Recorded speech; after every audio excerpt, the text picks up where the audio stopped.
Mpenzi mtazamaji wa chaneli hii ya TanzaPulse, leo nataka tuangazie ujumbe ambao umetufikia hapa kwenye meza yetu ya habari kumuhusu rais wa nchi ya Tanzania ambaye sasa hivi ameharibikiwa na tumbo baada ya kupigwa spana penye mshono naye naibu mwenyekiti wa Chama cha Demokrasia na Maendeleo ambaye alizungumza leo hii kuhusiana na kifungo chake Tundu Lissu. Leo hii alizungumza kwa njia ya kidijitali leo tarehe 9 ambayo ni siku Tundu Lissu aliadhimisha mwaka mmoja ama siku 365 akiwa kizuizini baada ya kuwekewa tuhuma ambazo ni za kisiasa. Aliwahimiza vijana na wanaharakati nchini kuanzisha kampeni kabambe ya kudai uhuru wa Tundu Lissu. Alizungumza haya yote akiwa na ujasiri na kusisitiza kuwa muda wa kulalamika chini kwa chini umekwisha na sasa ni wakati wa kuchukua hatua madhubuti za kitaifa. Ingawaje unajua nchini Tanzania Samia Suluhu amefanikiwa kwa kuzua uoga. Ini baada kwamba yeyote ambaye angeonekana akizungumza pengine isivyokuwa hiari ya serikali ya Tanzania, ingewezekana mtu ameonekana akizungumza vibaya kumuhusu Samia Suluhu ama serikali yake, angeshikwa ama tuseme angetekwa, na baada ya kutekwa pengine hangepatikana. Ikiwa angepatikana basi ni mwili wake ungepatikana, ama ikiwa amejeruhiwa vibaya. Kwa hivyo Samia alihakikisha kwamba amezua uoga nchini Tanzania. Ndiposa hapa Tundu Lissu anawahimiza wakaazi ama wananchi wa Tanzania wainuke juu, waache kuzungumza pembeni, wajitokeze kimasomaso, waweze kuona jinsi Samia Suluhu atakavyo shawishiwa ama lazimishwa kumfungulia Tundu Lissu. Vile vile makamu huyu wa rais aliwataka vijana wanaodai kuunga mkono harakati hizo kuacha kusemea pembeni kabisa na badala yake waanzishe kampeni kubwa kwenye mitandao ya kijamii na mitaani, ili pengine kuanzisha maandamano ambayo yatalazimisha serikali ya Samia Suluhu kumfungulia Tundu Lissu ambaye sasa hivi yupo pale gerezani. Alielekeza pia kwamba kuandikwa na kubandikwa kwa vipeperushi kila kona ya mtaa ili kuonyesha mshikamano kwa Lissu ambaye amekaa ndani kwa mwezi ama kwa mwaka mzima kwa tuhuma za uhaini. Jambo hili John Heche ameliita kuwa ni la kumvua haki kiongozi huyo aliyekuwa akiwapigania wananchi bila kuwa na hatia yeyote. Na ikiwa kuna mwanasiasa nchini Tanzania ambaye ameteseka sana mikononi mwa wanasiasa wengine ama kiongozi wa taifa, ni huyo Tundu Lissu. Katika mikono yake John Pombe Magufuli aliteswa vibaya hadi kulemazwa sasa hivi, manake mwili wake si mzima, hata kutembea kwake unamuona tu hatembei vyema, maana alipigwa risasi 16. Kwamba hii ni serikali ambayo ilikuwa inamtaka Tundu Lissu afe, ila kwa majaliwa ya Mwenyezi Mungu hakufa. Pengine Mungu alikuwa anajua kwamba kuna jambo ambalo Tundu Lissu hajalitimiza nchini Tanzania, kwa hivyo hakampa maisha mengine baada ya kupigwa risasi 11. Kwa hiyo akampa tena kibali kingine cha uzima ili pengine kusaidia Watanzania kujikomboa, ambao sasa hivi unajua nashangaa sana. Unajua ingekuwa nchi zingine wananchi wenyewe sasa hivi wangedai kwamba Tundu Lissu atolewe, hata kama ni maandamano, hata kama ni nini, ambayo inafanya hata serikali ambayo ni kandamizi, serikali ya kikatili, huwa unapata imeogopa na kuacha kuwakandamiza watu wake.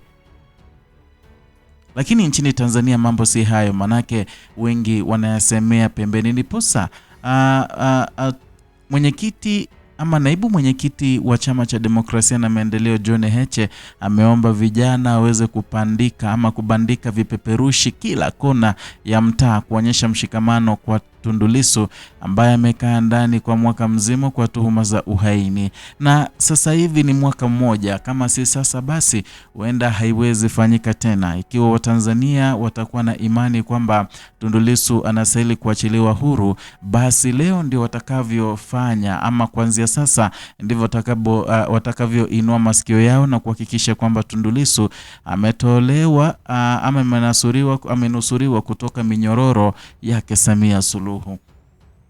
Huyu John Heche vile vile amebainisha kuwa kampeni hiyo inalenga kumpa Lissu nguvu na imani kuwa watu wanaopigania ni sehemu ama ni sahihi na wako naye. Hata hivyo ametoa onyo kali kuwa iwapo sauti yao haitasikilizwa kupitia kampeni hiyo, basi Chadema wataanzisha maandamano makubwa na nchi nzima. Amesisitiza kuwa hawawezi kuendelea kukaa kimya wakati kiongozi wao akiteseka gerezani kwa mwaka mzima, akiamini kuwa ni lazima nchi itikisike ili haki itendeke.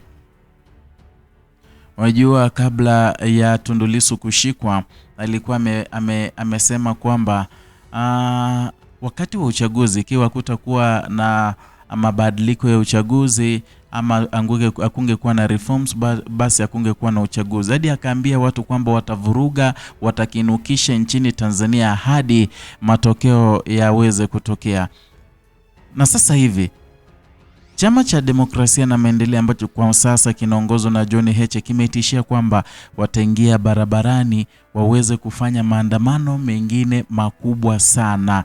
Watafanya maandamano mazito zaidi ili kulazimisha Samia Suluhu kuweza kumwachilia Tundu Lissu. Ni jambo ambalo najua Samia Suluhu hawezi kulitaka.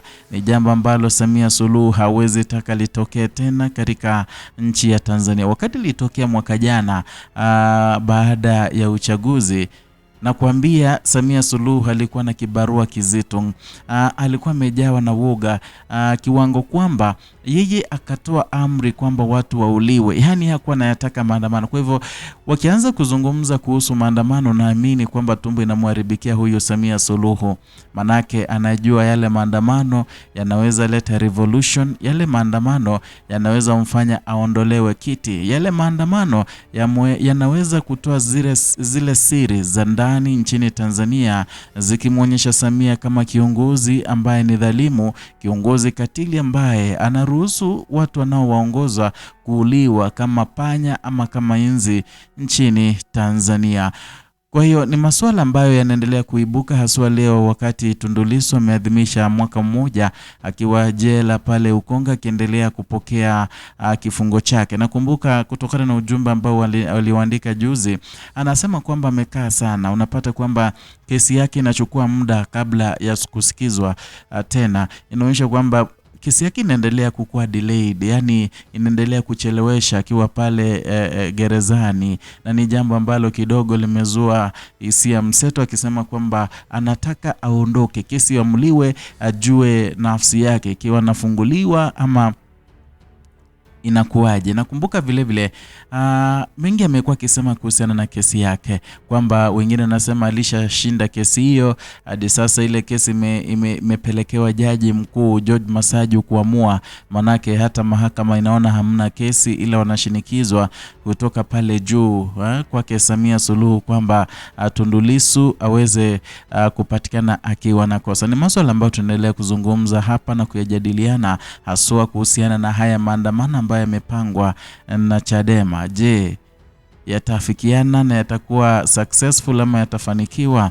Niandikie ujumbe hapo chini ukiniambia maoni yako kuhusiana na swala zima, na vile vile ikiwa ni mgeni hapa, kumbuka kusubscribe, kulike na kushare